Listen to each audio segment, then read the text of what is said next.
I've been thinking this all week because Yeah. you're bilingual, right? So you speak English and French. I try to, yeah. Okay, cool. What language do you think in?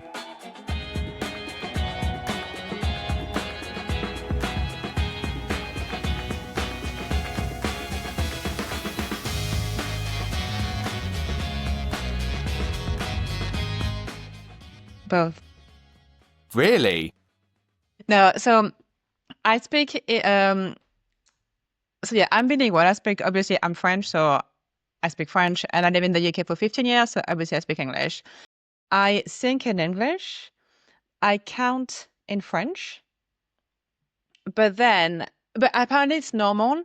Apparently it's normal. Apparently I was told, you are bilingual if you count in the new language.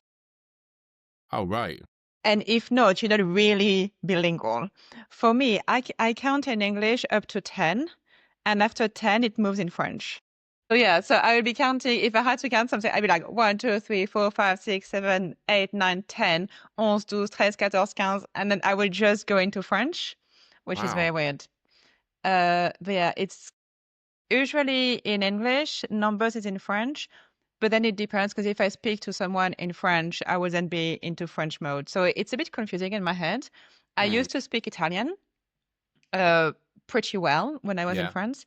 Wow. And a few years ago, we went to Italy with my husband, and I tried to speak Italian, and I could not compute 3 languages. So I would have the Italian person in front of me, my husband who only speaks English. I would be speaking English to the Italian person who would not understand me. I would then speak French to them. My husband will tell me something. I will reply in Italian, and I was like, I can't do 3 languages. I can do 2. I can't do 3. So yeah.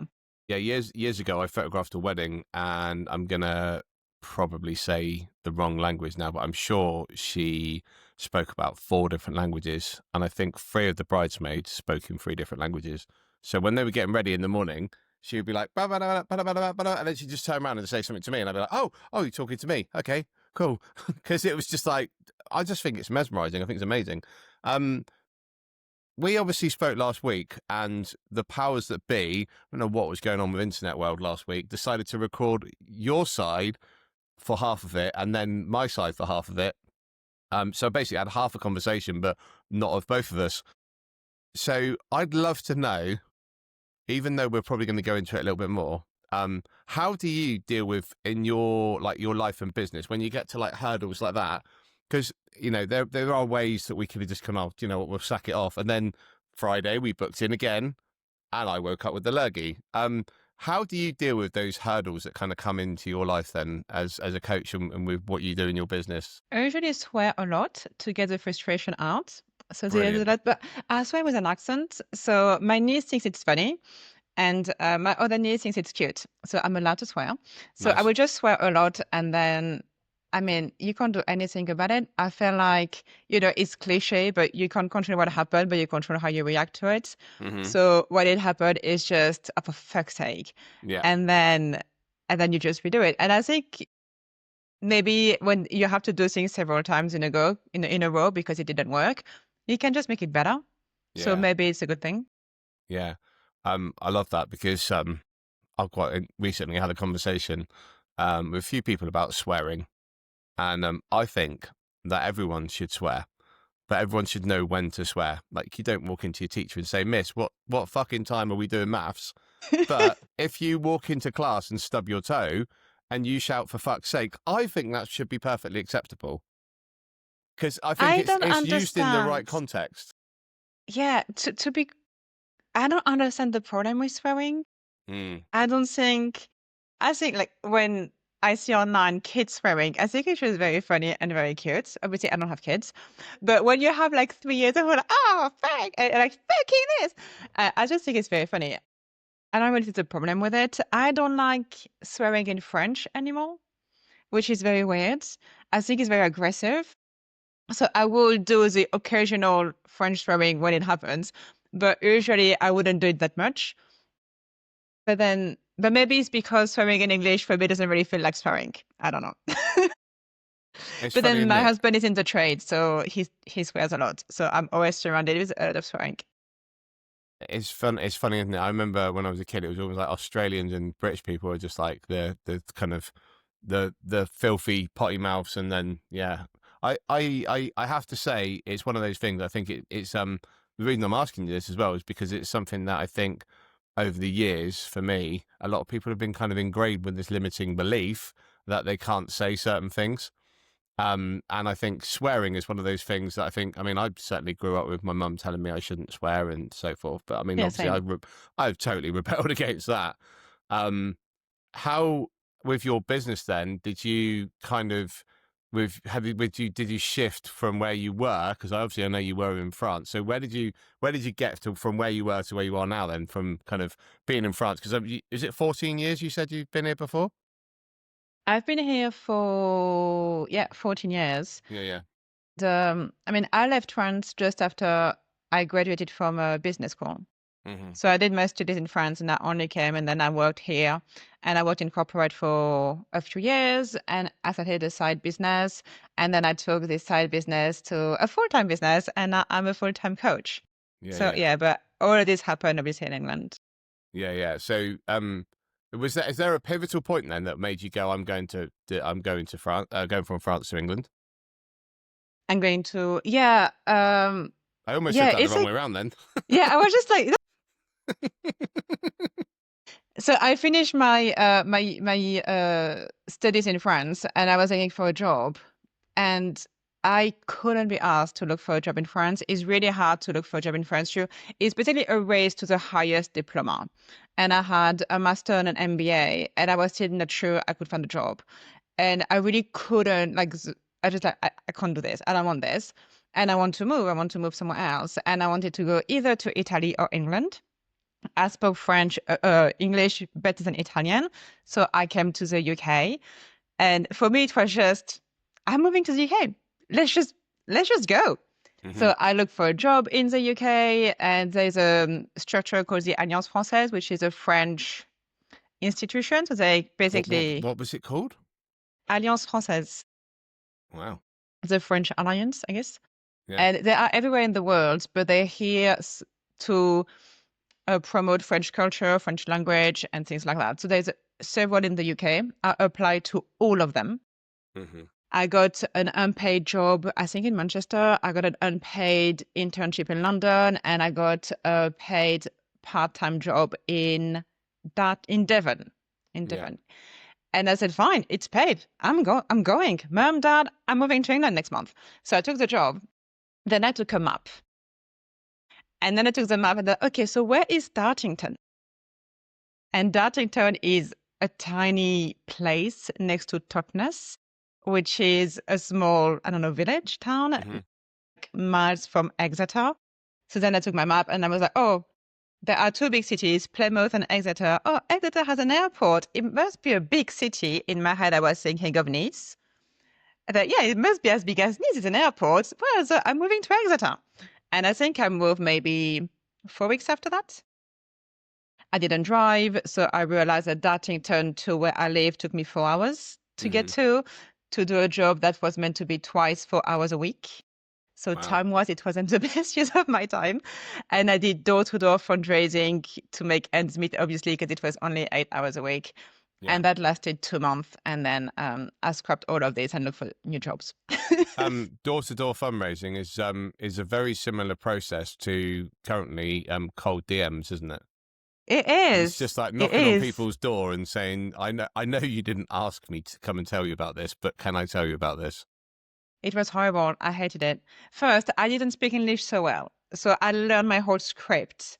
So they Hmm. will open the door and they will be like, hi, my name is Claire. I'm here on behalf of the British Heart Foundation. And then I would Hmm. just keep going. So Yeah. it was very unnatural. It was very, like they didn't ask for anything. There was no, I would just go and tell them what I had to say, not knowing if they're interested, who they are, what their background. I think in 2 months, I had one person who signed up, probably out of pity for me, because it was Wow. raining and it was just horrible. And I remember hating it. And I remember quitting on the way back because I'm from the south of France. I don't do rain. Hmm. And it was always raining and I was always cold. And we came back late at night from villages, I don't know where. And I was like, I quit. This is horrible. I quit. And a bit like Cold DM, there was a few people who were successful, Hmm. maybe like a handful of them in the whole team, but it didn't work for anyone else. Wow. Wow. So So yeah. where did you shift from that moment of like, I've just got this, like, you see those memes, and I just got this kind of disheveled kind of Claire sitting there in the rain, kind of making that decision. Then where did you go from there? So I was in the car and I was like, I quit. This is bullshit. And they were like, yeah, no, you're not sweet. I said, no, no, I won't be here tomorrow. Like I quit. I don't know how you quit in England, but I'm out. And I think we then I quit had to the tell same way. We just say fuck it. well, you don't in France. In France, you have to have like a big notice period. It has to be very formal. And I was like, you know what, fuck this. I'm not coming tomorrow. Um, and then from there, I worked for a French cafe in Exeter. There was a French creperie. So I worked there but basically at the end, it didn't end up so well. Yeah, yeah. And the same, I was like, fuck this, not doing this. And then I found a job in corporate. So then I went and I worked in a sales support in corporate. Hmm. And very quickly, I realized that corporate was not for me. Yeah. I think it was my first couple of months. I was like, this is horrible. We sat behind a desk, and I used to work with people who I struggled working with. Hmm. And I was like, they don't do what I ask them to do. They don't understand what I want. I can't express myself properly. And this is bullshit. This is a waste of time. And why is Mm. this thing that we just hear and then we're happy of dress down Friday is like the best day of the week because we don't have to wear such, formal attire. And then I used to party a lot. So I used to be kind of like on a big hangover on the Monday. And I realized this is bullshit that the weekend we just cram everything we want to do in 2 days to then Hmm. come back there and everybody's unhappy. But I stayed for a long time in corporate. So yeah, I did corporate and I went into project management for a few years and I come back to corporate sales. So yeah. You just reminded me. I remember in the summer, and it was very similar at my school actually. When in the summer when I worked in car sales, so we're probably thinking 19 years ago, um, we were allowed to take our ties off if it was really hot and sunny, and it was Yeah. like it was You see? almost a treat. Dressed on Friday. Woo! Woohoo! Ties off Tuesday. Yeah. And then you had cake for a birthday. So everybody was so happy. Oh my God, there's cake in the office because it's someone's Yeah. birthday. And I was just feeling like, it is actually what makes people happy? Like, are we? Because I'm not. And at the time, I was starting martial arts. So I started to compete and train in Thai boxing and to grade in Thai boxing. And I think that opened me up to my own potential. Hmm. Because they were like, fuck me, I can spar with guys who are twice my size. I can, like, I'm fighting in rings. I'm doing competition every month. And I think for my self-esteem, it did a lot for my self-confidence, my self-esteem, and seeing what I'm capable of when I put my mind into something. And from there, I was like, yeah, I want better for my health. So I stopped drinking. I stopped smoke. No, I was still smoking. I stopped drinking at least. I stopped like doing everything else. And I kind of became a bit healthier. And I was like, I want better for myself. And Hmm. that's it to the I want better for myself in life in general, in terms of even relationship and jobs and opportunities.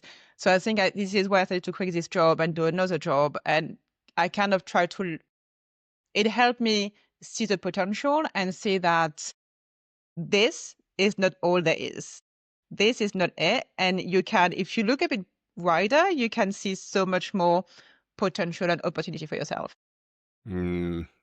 The key thing that just jumped out, literally screaming in my ears, then was like, I wanted better for myself, Yeah. not for anyone else, not for No, like for the yourself. Yeah. people I'm working for, but for myself. Yeah, I absolutely love that, and it's something I think so many we all have these patterns and these cycles where we do fall out of pattern of this, right? Where we forget. Um, so yeah, I can't believe you do Thai boxing though. Do you still do Thai boxing? And now I stop. I did it quite intensely for a while. So I Hmm. was competing every month. I go to the equivalent of a black belt, and Hmm. I think at the time I was one of the first girl who got there. I Right. was the first girl of the club who got to black belt. Wow. And yeah, I really liked it. So I competed. I had two very official fights and then a lot of like inter-club fights nearly every month for a while. But this is how I met my husband because he was also training. Wow. So I met my husband for it. Wow. It's funny. I was driving home from a gig on Saturday night, and then as I was driving home, I saw lots of people walking home, and I actually was thinking, oh my god, I don't know whether I'd actually let my daughter, when she's older, like walk home on her own at night, because the way of the world these days. And I'm Mm. thinking maybe I should get her into Thai boxing. That way, she'll have no problem. Yeah, so funny story. When I was doing Thai boxing, so I was fighting, I was competing, I was sparring with big guy all the time. And one day we went to a Halloween haunted house, and Yeah, that was like full of zombies basically. And they were telling us you're not allowed to touch the zombies. They will come very close to your face, but you can't touch them, you can't beat them up. And we were all doing Thai boxing, you can't beat them up. Okay. so we all fighters, we all, and at some point we got into a room and the zombie came and really scared us, and I completely froze. So my at the time boyfriend and friends, I just like pick up what we had to pick and left, and I just froze, completely Wow. froze. And then we left, and I said, "Oh, for fuck's sake, this is my reaction to fear. I'm a freezer. I thought I would be a fucking fighter. Like I was fighting, I was fighting in a cage, I was fighting in a ring. I was like, I'm a fighter. And the zombie came and I just freeze. So I'm not sure if I would like to think that if I get attacked, I can defend myself, but maybe I just freeze. I don't know. Maybe it was just that one time, and maybe it's just zombies. I don't know. Maybe it's just zombies. I don't know. But I like the idea that if something happened, I would just be able to defend myself and I can walk on my own at night. But yeah, I won't risk it. That could be your LinkedIn your LinkedIn headline. Be yeah, Claire quit mindset Freeze in coach the and presence of business mentor. zombies. Does not work with zombies. I don't know if that's discrimination though, isn't it, these days? I mean, I can't get any of it right these days. So tell me more about mindset, and how did you get into mindset coaching and kind of getting from the corporate world and not getting beaten up by zombies and Yeah, so it was a long journey to get there, but basically, in short, again, when my dad passed very suddenly when he was just 60. He just didn't wake up. He was the first person around me who ever died. I had all of my grandparents, so it was also in France, which is very weird to process grief when you're not used to see the person hmm because nothing changes. So anyway, he passed, and I remember emptying his house. And I emptied his house with my sister. And, I was in his bathroom and I emptied the toothbrush and the shaver. And just there, I was like, fuck, is that it? Do you just work and then you just die? And then that's it. Then you have your toothbrush and your shaver and your shower gel, and we just bin all of it. And it's just it. And for me, that really hit me. When I had to empty his house, that really, really hit me. Is that it? Because at the time I was obviously just, doing a bit of Thai boxing and working a job I didn't love. And I was just like, fuck. And from that day, I think something started in my head being like, you deserve more. You want more. You want more for yourself. Like, this cannot be it. You cannot just live and die and that's it. Like, it cannot be that. mm, And then fast forward 2 years, I think later, I woke up at 4 in the morning on a Saturday in January 2019.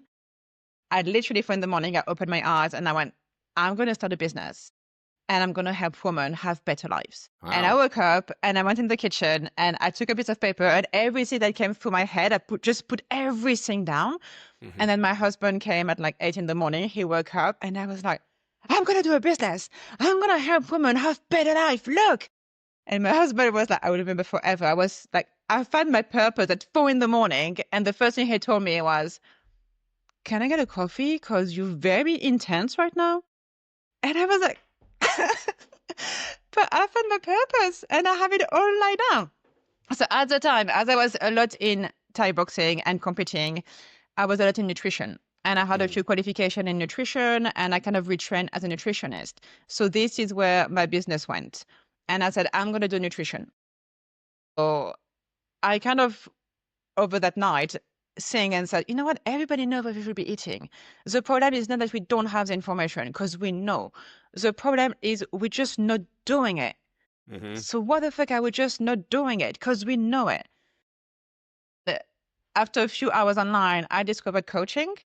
And in 2019, think about pre-COVID, coaching was not as big as it is now. It was very big in the US, but it wasn't 6 years ago. Hmm. So I found a qualification to become a coach. So I did that. And then for a few years, I worked at a side business as a health and nutrition coach. But I did that. And then I realized, so everybody came to me for weight loss. So I helped. And I said, the problem is really not weight loss. The problem is, why are you eating a pack of biscuits every day? Why can't you say no to the wine? And why are you shoveling down a whole pack of M&Ms every Sunday evening? Like, Hmm. this is behavior. This is not nutrition. What are we talking? Peanut M&Ms or the normal ones? Peanut M&Ms, obviously. Peanut M&Ms are amazing, aren't they? And even though you know that the blue ones don't have the weird chemicals in anymore, you still think, you think it's a winning day when you get a blue one.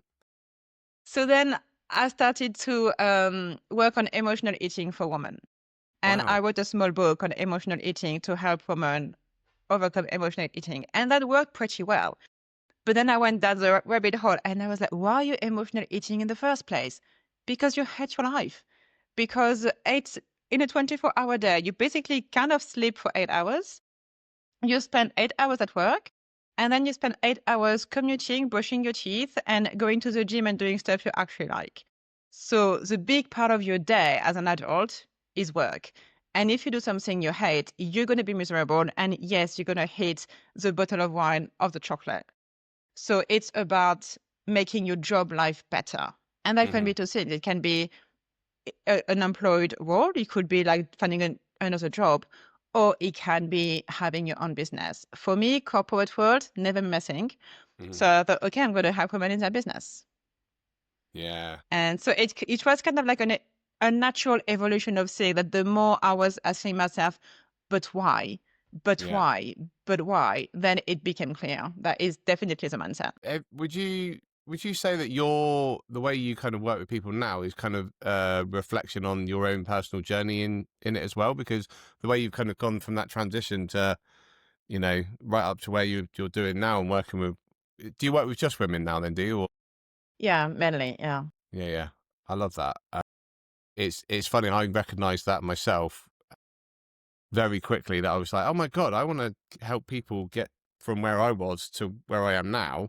And that's not in, I don't mean that in a financial, let's make six figures, like everyone else seems to shout on the social media. But it's like, actually, from a mindset perspective, I definitely feel like the tools that I've gained and the skills that I've learned, especially through not just my own training, but my own personal development, my own personal work as well, has really kind of been a reflection on kind of now how I can, actually, I'm kind of my biggest testimonial. Are you the same? Yeah, I agree. And I think as coaches, that's what happened. A coach will usually have become a coach because something happened in their life. And then they work through it and they help people who are a few steps behind. Yeah. And then, and I see that in all the coaches. I worked with well-being coach, burnout coach, and they're all doing this because they struggle through it. They found their way out. And then they felt like, I want to give back and I want to help others do the same. Hmm. The problem I see is with coaches, they have the best intention. They really have a big heart. They really want to help. They don't know how to do business and they don't know how to sell. Hmm. And this is why there are so many coaches, but so little making an actual profitable business out of it. Now, in my corporate life, at the end, I work in corporate sales. The reason I work in corporate sales is because I was a struggling nutrition coach where I had clients, but never enough clients to actually have a sustainable business. And when I decided this business will be a success, I thought I need to learn sales and marketing. Fine. I'm going to get myself a corporate job in sales and marketing, and I'm going to learn like in it, and then I'm going to use this. So Hmm. that's what I did. Hmm. So this is why I work in sales and in corporate sales. And this is why now I help coaches get more consistent sales, because it is the problem I see. They all want to help because they all had their transformation and want to pass on the transformation, but they don't have the business and the sales element. Is there one thing that kind of jumps out to you with people that you just it's there maybe within the sort of sales and marketing aspect? Is there one thing that people almost have a belief that holds them back on that kind of element of it? Because I think there's a lot of reasons why people fail in business. And I think ultimately you could create a product, for example, and it's a rubbish product, but I'm a true believer that, some salespeople could sell snow to Eskimos. So what do you think? Is there a common thing that comes up for people? Definitely. I think people are looking for the right way to do it or the quick way to do it. What I see and I know is there are only 9 ways you can find customer ever. There's not even 10 ways to find customers, there are 9. So it's not about doing more or doing the finding a 10th way of finding customer. It's about who you are when you show up, who you are and how do you feel about yourself. So how do you also show up as? And what people are lacking is the magnetism and the authority. Yeah. People buy because they're going to like someone and Hmm. they like their energy and because they see them as an authority. Now, I see a lot of people who are really struggling with imposter syndrome and self-doubt. So they don't see themselves as the authority. They don't feel comfortable to tell you, Andy, you have this, I can help you. I am actually the best person to help you, and here's why. Yeah. And they don't feel comfortable saying that. So obviously, they don't have clients because if you don't think you are the authority and the best person to help your ideal client, no one else is going to see it. Yeah. Yeah. And it definitely is that whole kind of that performance side of it that I see as a person who is quite often kind of playing in music and being on stage and being in bands and so forth. Um, I know musicians, for example, who are fucking phenomenal, but they do not come across as being confident on stage, and therefore the performance is shit. So I think that's something that in sales environment, and I think for me, because I worked in motor trade for a little while and I sell cars, um, I think I spent years kind of being forced into selling, and it was always felt icky. And that is the phrase that comes to mind for me when it comes to selling. Um, I think that, like what you've just said there, when it's that kind of like that kind of being in, being self belief or having that self belief in that Mm. sale.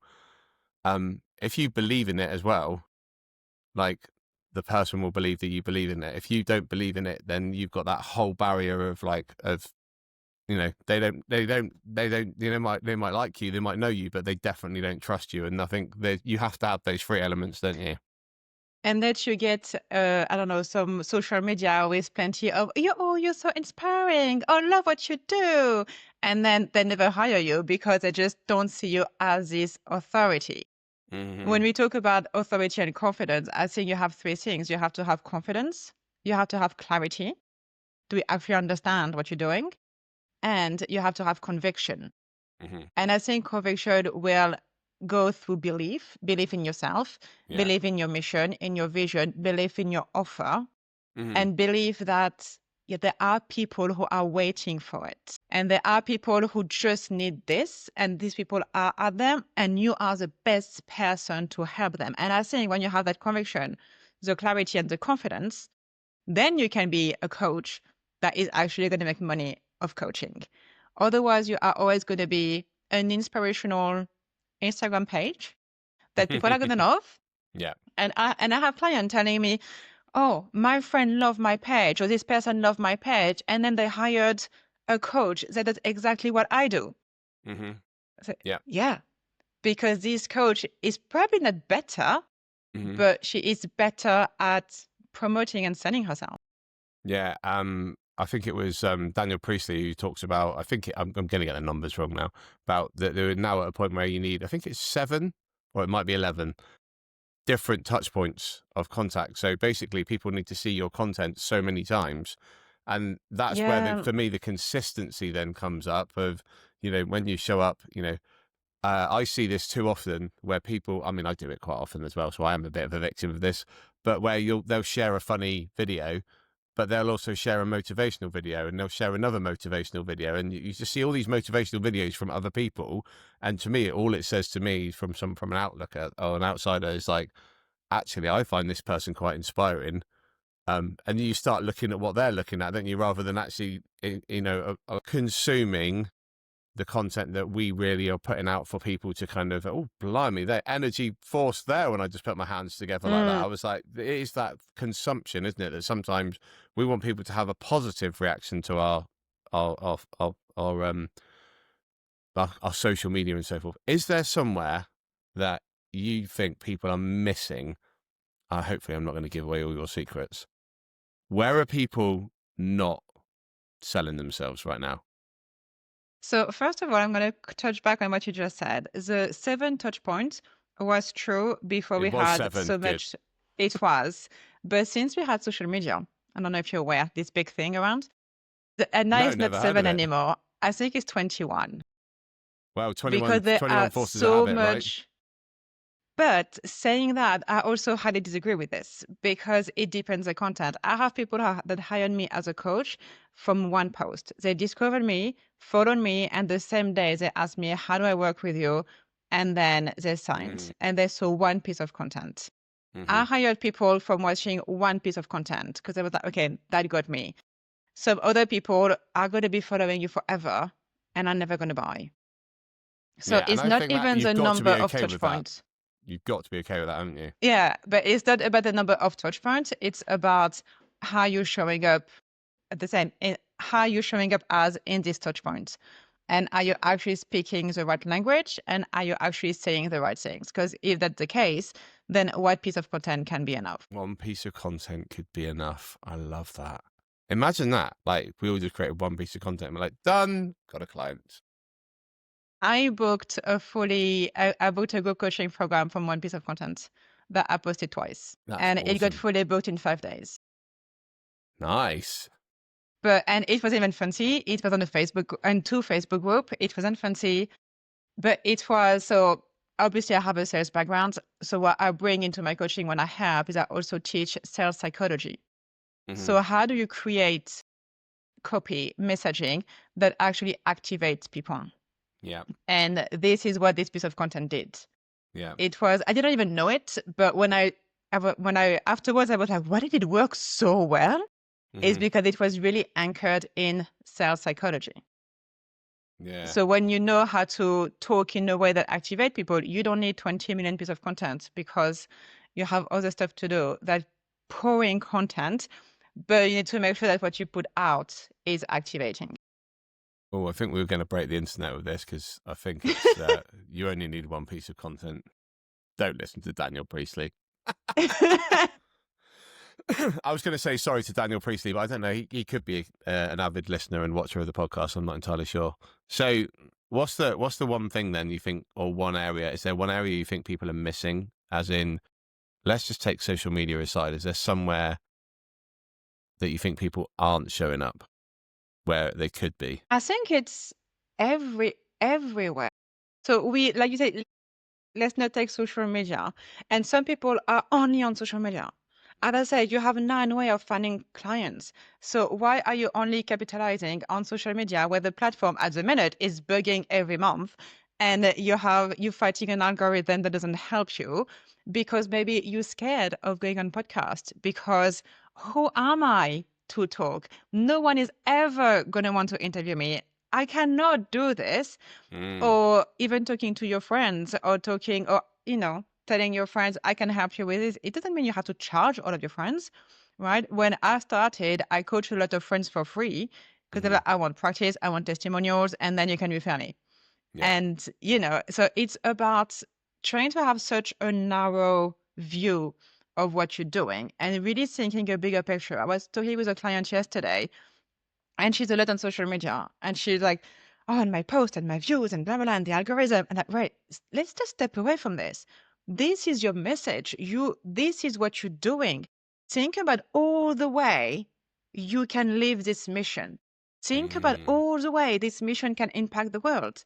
And it could be here, here, here, here, here. Like you have so much things. So it's about just step away from it and look into all the way and all the possibility, because the possibility are limitless. And I really believe that. Hmm. And it's about look everywhere you could go and everywhere you want to go. And don't just limit yourself to one thing because you're saying that this is the right thing, because business coach ABC told you you have to do it this way, and because you see everybody else doing it that way. Yeah. I'm really hit by the word mission there, because I think that's really like a powerful, like, you know, a lot of work goes into taking off into space, right? And it is a mission, and also I think there is so much that's around, and I think it kind of opens that, doesn't it? It opens that when you say mission, to me it's like a bigger thing. So it's not Yeah, just like I've done your four Instagram Instagram page. posts this I've done 4 Instagram posts this week, and yeah, and no one followed me. But the thing is, your Instagram page will be this when your mission is done. Mm, Like yeah. it's actually out of the screen. You can't even see my hands. Yeah. You might not That's even the have them. mission. That's your Instagram page. How can people kind of find out more about you then, Claire, and kind of get to work with you and kind of get into your world? Obviously, not just on Instagram, because I know you're on LinkedIn as well. But how can people connect with you and find out more about what you do? So obviously my social media, Instagram, LinkedIn, my website. Yeah, And yeah, and I have a quiz as well to help coaches and service provider identify why they're not getting consistent clients. yeah. So it's a bit of an audit diagnostic quiz. So I can put also this in the link, and I can give them a first place to go so they can see what's stopping them from working on the Do mission. you want to point on the screen where you think the link might come up, and then we'll just see if that's where it comes up? Yeah, Oh, you this think it's tech going to come up space. there? Okay, cool. I've never done the hover thing before, so you know. There you But go. Challenge Claire, for you, thank Andy. you so much for chatting with me today for the second time. I love that we basically we haven't met in real life, but we are based in the same county. So I'm looking forward to hopefully catching up with you in real life in some form of an event, because I think events are going to be the future for people, especially when Hmm. you're on the mission to go everywhere. So yeah, I'm looking forward to 2026. Have you got one piece of advice before we go today, for people as they come to the end of this year and kind of going into the next year? Yeah, so it will be to look back at 2025, what worked, what didn't work, what you like, what you didn't like, and plan 2026 according to what you like and didn't like. That's definitely what I'm doing. And there are things that for me worked in 2025, but I fucking hate it. So I'm not going to do them, even if it worked, just because I just want to be doing things I like. Because otherwise, what's the point of having a business in the first place? Absolutely. What is the point of having a business in the first place? Exactly. I love that. Thank you, Claire, so much. You're an absolute superstar. And that wraps up today's episode of the Coffee, Chaos and Confidence podcast. Thank you so much for listening. If you enjoyed today's episode, please make sure you like and subscribe. It helps other listeners find the show. Also, go and check out the show notes to learn more about my incredible guests. Until next time, make sure you chase your dreams without limitations.